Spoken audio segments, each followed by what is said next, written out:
My dear students, welcome to the exercise number 7 of the preposition. Let us have a look. The first question before you, he invested his patrimony.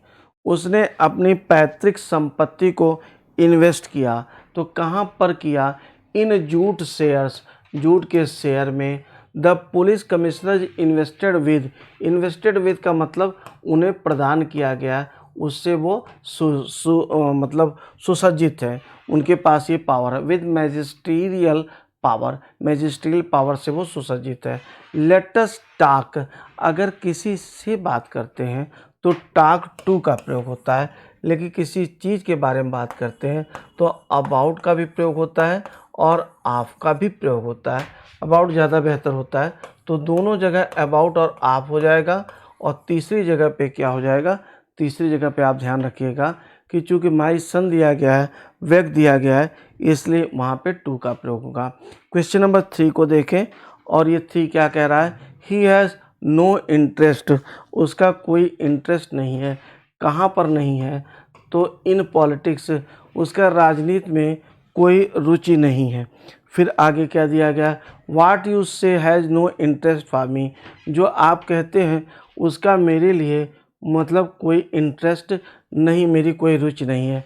I have no interest with the gents of the firm, जो firm के gents हैं उनके साथ मेरा कोई interest नहीं, रुचि नहीं है.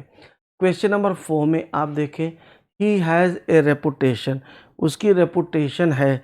तो ठीक है, रेपुटेशन किस चीज़ के लिए है?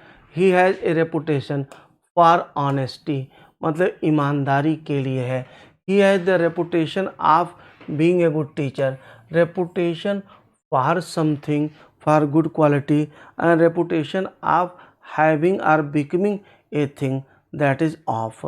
ही एक्सरसाइजेज कंप्लीट अथॉरिटी, उसके पास कंप्लीट, देखिए, authority over a person, authority on a subject, authority for doing और सेइंग समथिंग. तो क्वेश्चन नंबर 5 में आप देखें तो क्या हो जाएगा? ओवर हो गया. There is no authority for this use, इस यूज़ के लिए कोई अथॉरिटी नहीं, प्राधिकृत नहीं है. आई से this on the authority of the, अगर हम बात करते हैं किसकी तरफ से कह रहे हैं? Authority of the Oxford dictionary. Doctor Bridge is an authority. तो मैंने क्या बताया? 3 चीज़ें याद रखिए, authority over a person, authority on a subject, authority for doing और सेइंग समथिंग. आगे दिया गया, he fell a victim to his own awareness, मतलब किसी चीज़ के प्रति कोई अगर पीड़ित हो जाता है ना, तो he fell a victim to his own awareness, वो अपने ही लालच का क्या हो गया? भुक्तभोगी हो गया. द विक्टिम्स ऑफ कॉलरा, ठीक है, जो कॉलरा के विक्टिम्स हैं. Question number 7, I have no use, मेरे पास कोई इसका यूज नहीं है. किस चीज़ का? ध्यान दीजिएगा. I have no use for it, मेरा इस पे मतलब कोई यूज़ नहीं है, यानी इसको मुझे यूज़ नहीं करना है. He has lost the use of his right arm, right. तो यहाँ पे देखेंगे किसी चीज़ के प्रयोग करने की बात अगर हम करते हैं, use for, he has lost the use of his right arm, ठीक है, हाई राइट आर्म का यूज़ उसे खो चुका है. Question number 8, there are some diseases that proceed, जो प्रोसीड होती कहाँ से होती हैं? तो ये पहले क्या हो जाएगा? फ्रॉम. अगर हम बात करते हैं क्वेश्चन नंबर 8, फ्रॉम हो गया. इसके बाद फ्रॉम, कोई चीज़ कहीं से उत्पन्न होती है, फ्रॉम हो गया.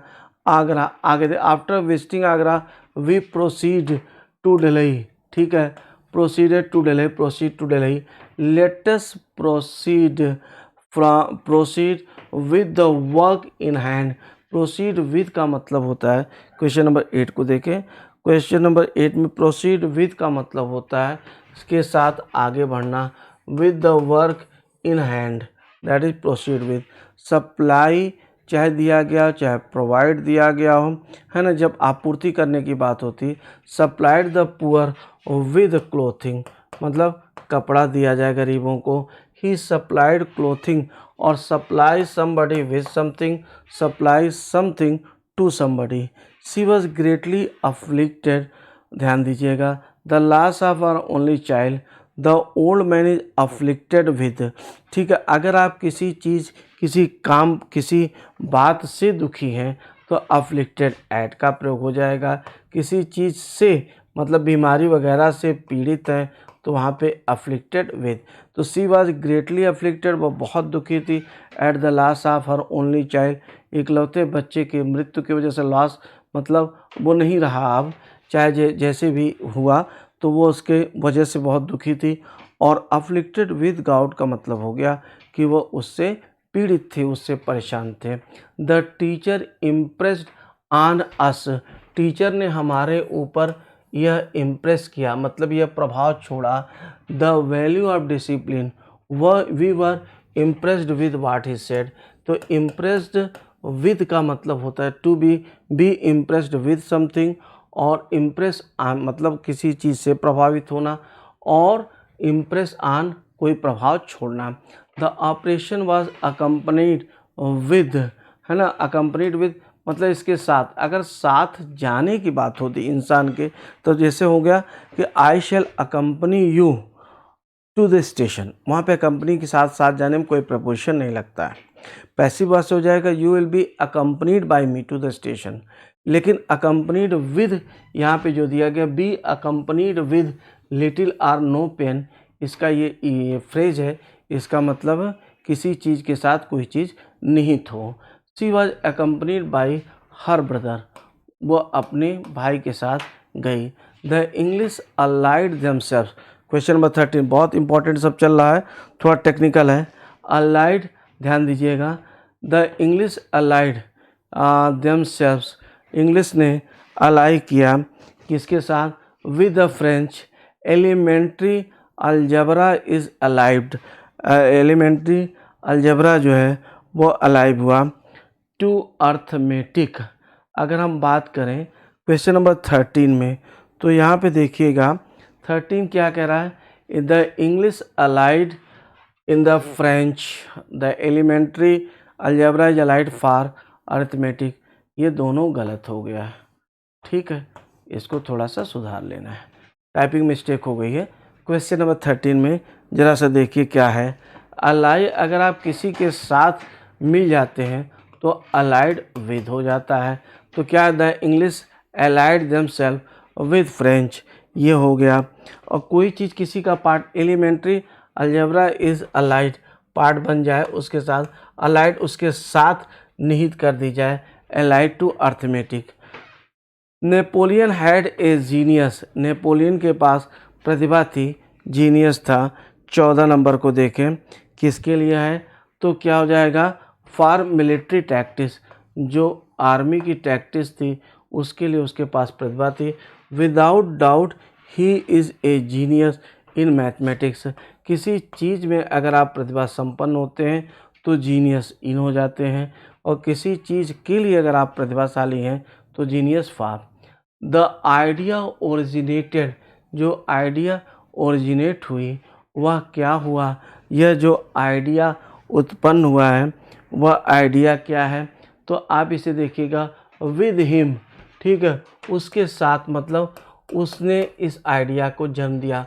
While he was travelling in Japan, the fire originated in haystack, ठीक है, हे स्टैक में घास की बोरी या मान के चलिए भूसा वगैरह में हुआ।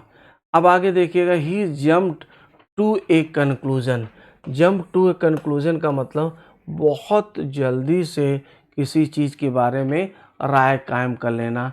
Not warranted by facts, the child jumped, child jump किया, ठीक है, for joy when I gave him seeds, ठीक है, मतलब जंप फॉर जॉय मतलब खुशी से, तो jump to a conclusion, jump for joy, when I gave him seeds he jumped to, अच्छा ऑफर, ये हो जाएगा जम्प्ड एट, यहाँ पे एट का प्रयोग होगा। तो जंप, पहली बात तो देख लीजिएगा, to conclusion, jump at offer और जंप फॉर जॉय, ये याद रख लीजिएगा, बहुत इंपॉर्टेंट है। He is negligent of whatever he does, he is negligent in his duties. ये अगर हम बात करें तो इसमें क्या दिया गया है, तो इसमें आप देखिएगा क्या कहता है, गौर करिए। ही इज नेग्लिजेंट, वह लापरवाह है। किस चीज़ में लापरवाह है, तो पहले यहाँ पे इन का प्रयोग हो जाएगा, ठीक है। In whatever he does, he is negligent of his duties, ठीक है। नेग्लेक्टफुल भी होता है, नेग्लिजेंट भी होता है। तो अगर ड्यूटीज़ की बात हम करते हैं तो ऑफ ड्यूटीज़ हो जाएगा, ठीक है। और कोई काम करने की बात करते हैं तो वह वहाँ पे इनका प्रयोग होगा। 18, क्वेश्चन नंबर 18 को देखें। 18 नंबर क्या कह रहा है, 18 नंबर ये कह रहा है contentment is requisite to happiness, वो उसके लिए अनिवार्य है। He is told that prolong treatment is requisite for, मतलब किसी चीज़ के लिए इफेक्टिंग ए क्योर। तो रिक्विजिट अगर मान लीजिए हम बोलते हैं requisite to, a is requisite to b, लेकिन रिक्विजिट फॉर डूइंग समथिंग, तो अगर क्रिया आ जाएगी तो फॉर का प्रयोग होगा, नाउन दोनों रहेगा तो टू का प्रयोग होगा। His shattered health is the result. अब गौर करिएगा ज़रा यहाँ पे, अगर रिजल्ट आपका यहाँ पे ध्यान देंगे, अगर नाउन होगा तो हमेशा याद रखिएगा ऑफ होगा। Jealousy results in unhappiness, no good is likely to result from this union. अच्छा, किसी चीज़ से परिणत होना दैट इज रिजल्ट इन, और किसी जगह से कोई रिजल्ट आना, no good likely to result from this union, इस यूनियन से कोई रिजल्ट मिलने की उम्मीद नहीं है, दैट इज फ्रॉम का प्रयोग होगा। इट डज नॉट रेस्ट, हम लोग पहले भी रेस्ट कर चुके हैं। तो यहाँ पे देखेंगे कि अगर किसी के पास कोई अधिकार निहित होता है तो रेस्ट विद हो जाएगा। With the collector to order his release, his whole case rest on alibi, ठीक है। तो ये आन का मतलब जो होता है, एलिबाई का मतलब होता है कि वो ऐसा साक्ष्य कि वो बताए घटना स्थल के समय वो का मतलब जब अपराध कोई हुआ तो उस समय वहाँ पे नहीं था, दैट इज कॉल्ड एलिबाई। तो ये जो दिया गया है रेस्ट विद, जैसे हम बोलते हैं ये अधिकार उसमें निहित है तो रेस्ट विद होगा, और रेस्ट ऑन का मतलब होता है निर्भर होना। 21 को देखिएगा। अब ये क्या कह रहा है 21, लेट अस सी। 21 जो दिया गया है, तो ये दिया गया most of the roads in that district are not suitable to motor cars, motor cars के लिए सुइटेबल नहीं है। He lives in a style suitable for his position, जो उसकी पोजीशन के लिए सुइटेबल होती है। क्वेश्चन नंबर 22 में आप देखें और 22 को समझें कि ही रिस्पॉन्डेड, उसने रिस्पॉन्ड किया for the ladies in a humorous speech, humorous speech में। आगे फिर दिया गया है the boy immediately responded with a blow, blow के साथ उसने रिस्पॉन्ड किया, और he responded to his toast. तो ज़रा से यहाँ पे गौर करेंगे कि पहले क्या दिया जाएगा, रिस्पॉन्डेड फॉर द लेडीज़, मैंने लेडीज़ के लिए उसने इन ह्यूमरस स्पीच, जो रिस्पॉन्ड किया इसका मतलब अपनी स्पीच में उनका उद्बोधन किया। The boy immediately responded with a blow, एक ब्लो के साथ उसने प्रतिक्रिया दिया, और he responded to toast in a little speech, ठीक है। रिस्पॉन्ड टू, किसी चीज़ के पर जब हम रिस्पॉन्ड करते हैं that is called responded to. तो जो पहला रिस्पॉन्ड दिया था वह क्या उद्बोधन करने में उनका प्रतिक्रिया किया, यानी उद्बोधन किया। रिस्पॉन्ड विद वीगर हम कह सकते हैं, रिस्पॉन्ड विद करेज हम कह सकते हैं, विद हो जाएगा। और बाकी फिर क्या है, respond to toast in a neat little speech, right. इस तरह से ये हम लोगों ने 7 एक्सरसाइजेज का ये एक श्रृंखला की हुई है। आगे भी हम उम्मीद करते हैं कि हो सकता है कुछ 1-2 एक्सरसाइजेज और हम लोग करें। मतलब ये बस कहने का, I mean to say that you must feel confident that you can do any sort of preposition related question when that is the question of your examination. Thank you very much.